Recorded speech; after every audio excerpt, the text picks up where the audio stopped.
175 నియోజకవర్గాలకి funds ను online లో allot చేసి ఆ వర్కులు చేయించిన క్రెడిట్ లోకేష్ కు దక్కుతుంది. ఈ నేపథ్యంలోనే ఐటీ మంత్రిగా కూడా ఆయన విశాఖపట్నం గానీ, విజయవాడ గానీ, లేకపోతే తిరుపతిలో గానీ వీటన్నిటిలో కూడా ఐటీ ఇండస్ట్రీస్ ని తీసుకొచ్చారనే పేరుంది. అందువల్ల పంచాయతీరాజ్ ఐటీ ఆయనకి ఇస్తారు అనేది కూడా ఒక ప్రచారం జరుగుతుంది. మళ్ళీ లోకేష్ కూడా అదే కోరే అవకాశం ఉంది. అదే విధంగా మున్సిపల్ అడ్మినిస్ట్రేషన్ గతంలో నారాయణ చేశారు.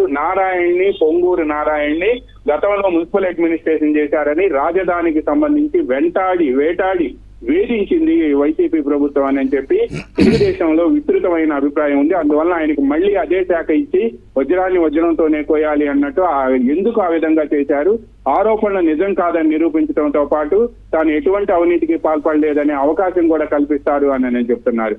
ఇక వీళ్ళతో పాటు మరికొంతమంది మంత్రులు కొత్తగా వచ్చిన వాళ్ళు కూడా ఉన్నారు.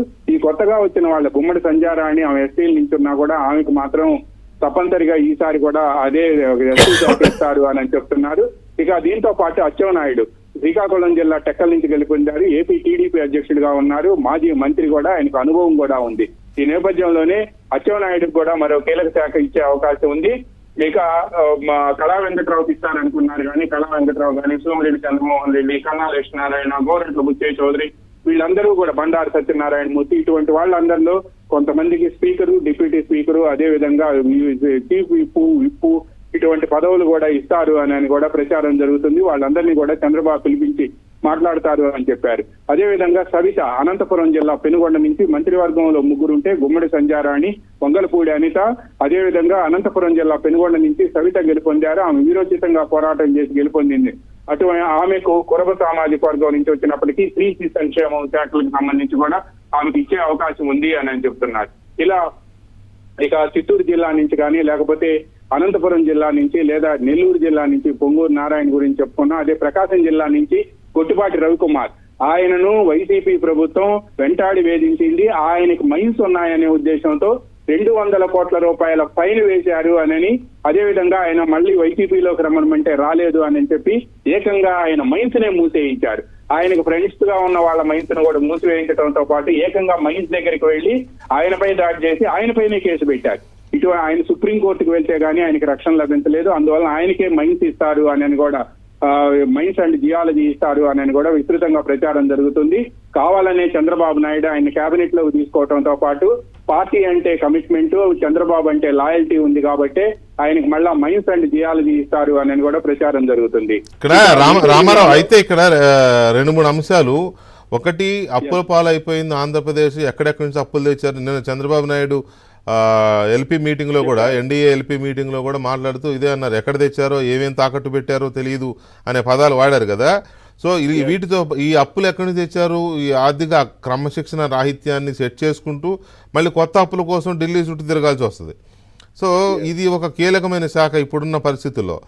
దీన్ని వీలైనంత వరకు ఎవరికి ఇచ్చే అవకాశం ఉంది అనేది ఒకటైతే, ల్యాండ్ అక్రమాలు విపరీతంగా జరిగాయి. భూ అక్రమాలు, ఈ భూముల కబ్జాలు కానీ, పేదల భూములు లాక్కోవడం కానీ, లేకపోతే భయపెట్టి లాక్కోవడం కానీ, లేకపోతే మనం ఇందాక అనుకున్నాం కదా ల్యాండ్ టైటిలింగ్ యాక్ట్, ఆయన 2వ సంతకం కూడా దాని మీదే చేస్తున్నారు. సో అది ఒక ఇంపార్టెంట్ రెవెన్యూ కింద వస్తుంది కాబట్టి దాన్ని ఎవరికి ఇచ్చే అవకాశం ఉందనే దాని మీద అందరి చూపు ఉంది. తర్వాత విద్యాశాఖ, గతంలో విద్యాశాఖ నాకు గుర్తున్నంత వరకు గంటా శ్రీనివాస్ గారు ఇది చేస్తున్నారు. మరి ఈసారి విద్యాశాఖ ఎవరికి ఇస్తారనేది ఒక చర్చ ఉంది. వైద్యం, ఆరోగ్యం ఇది ఎవరికి ఇస్తారు అనేది ఒక చర్చ. సో ఇలాంటి కొన్ని నిత్యం ప్రజలతో, మీరు అన్నట్టు మున్సిపల్ శాఖ మళ్ళీ నారాయణ గారికే ఇస్తారనే ఉంది. ఎందుకంటే అమరావతి నిర్మాణం జరగాలి. సాగునీటి పారుదల దేవినేని ఉమా చాలా సమర్థవంతంగా నిర్వహించిన సందర్భమే అంతకుముందు 5 ఏళ్ళు. మరి ఈసారి సాగునీటి పారుదల పోలవరం ప్రాజెక్టు ప్రయారిటీ, మరి అది ఎవరికి ఇస్తారు? ఇలాంటి కొన్ని కీలకమైన చర్చకు వచ్చినప్పుడు ఎవరి పేర్లు ముందుకు వస్తున్నాయి? ప్రధానంగా ఆర్థిక శాఖ మాత్రం పయ్యావుల కేశవ్ పేరు ప్రధానంగా వినిపిస్తుంది. రెవెన్యూ అయితే మాత్రం పవన్ కళ్యాణ్ కోరుకుంటే ఆయనకి ఇచ్చే అవకాశం ఉంది. మీరన్నట్టుగా భూ ఆక్రమణలు కానీ, నిత్యం రాష్ట్రంలో ఉండే అనేక మంది ప్రజలతో కానీ, లేకపోతే రైతులతో కానీ సంబంధం ఉన్న శాఖగా, పైగా రెవెన్యూలో చాలా పని ఉంటది కానీ బయటికి కనిపించదు. కానీ రెవెన్యూ పరంగా రాష్ట్ర ప్రభుత్వంలో రెవెన్యూ శాఖ ఎంత కీలకంగా ఉందంటే, ఒక్క రెవెన్యూ శాఖలో ఉండే ఉద్యోగులు ప్రజల్ని సాటిస్ఫై చేస్తే ఆ గవర్నమెంట్ ఇమేజ్ కూడా పెరుగుతుంది అంటారు. ఎంఆర్ఓ కార్యాలయాల నుంచి ఆర్డీఓ అండ్ కలెక్టరేట్ల వరకు కానీ చివరికి విఆర్ఓ విఆర్ఏఎల్ నుంచి గ్రామ వార్డు సచివాలయాల వరకు కూడా రెవెన్యూతో ముడిపడి ఉంటాయి. అందువలన రెవెన్యూలో చేయడానికి చాలా పని ఉంటుంది, జనాన్ని మెప్పించడానికి కూడా అవకాశం ఉంటుంది. అందువలన అంత కీలకమైన రెవెన్యూ శాఖ ఇస్తారు అని చెప్తున్నారు. ఇక ఆర్థిక శాఖ మాత్రం పయ్యావుల కేశవకు తప్పదు అని చెప్తున్నారు. ఆయన దానికి సంబంధించిన పరోక్ష సంకేతాలు కూడా ఆయనకి ఇప్పటికే అందాయి. ఇక ఎడ్యుకేషన్ సంబంధించి కూడా వైద్య ఆరోగ్య శాఖకు సంబంధించి కూడా డాక్టర్లు ఇద్దరు ఉన్నారు. ఇందులో ఏ డాక్టర్ కి ఇస్తారు అనేది కూడా తేలాల్సింది. నిమ్మల రామానాయుడుతో పాటు మరో డాక్టర్ కూడా ఉన్నారు. ఇద్దరిలో ఇద్దరు ఉన్నారు. వీళ్ళిద్దరిలో ఎవరో ఒకళ్ళకి వైద్య ఆరోగ్య శాఖ ఇచ్చే అవకాశం ఉంది. అయితే వాళ్ళు డాక్టర్ గా వాళ్ళకి ఇది ఇస్తారా లేదా ఏంటి అనేది కూడా తేలాల్సి ఉంది. ఎందుకంటే నిమ్మల రామానాయుడు కూడా చాలా సీనియర్ ఆయన. అదేవిధంగా బీసీ వెల్ఫేర్ కి సంబంధించి ఈ రాష్ట్రంలో చాలా కీలకమైన అంశం. ఆంధ్రప్రదేశ్ లో తెలుగుదేశం పార్టీ మొట్టమొదటిసారిగా బీసీ సప్లాన్ని చేయడంతో పాటు బీసీకి స్పెషల్ ప్రొటెక్షన్ యాక్ట్ తీసుకొస్తామని చెప్పింది. అందువల్ల బీసీ వెల్ఫేర్ అనేది అటు అచ్చెన్నాయుడు గాని లేకపోతే ఇటు అనగాని సత్యప్రసాద్ గాని బీసీలకు కూడా కేబినెట్ లో చాలా పెద్దపీట వేశారు.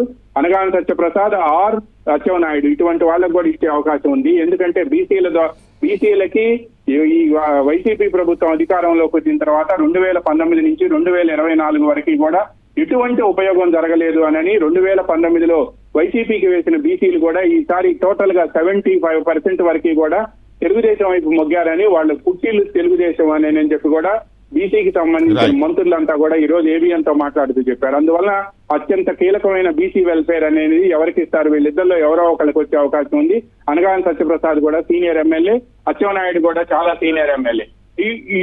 ఈ విధంగా శాఖల కూర్పుకు సంబంధించి కూడా చంద్రబాబుకు మాత్రం చాలా పట్టి చూసే అవకాశం ఉంది. ఆయన ఆల్రెడీ తిరుమల బయలుదేరి వెళ్లారు కుటుంబ సభ్యులతో కలిసి.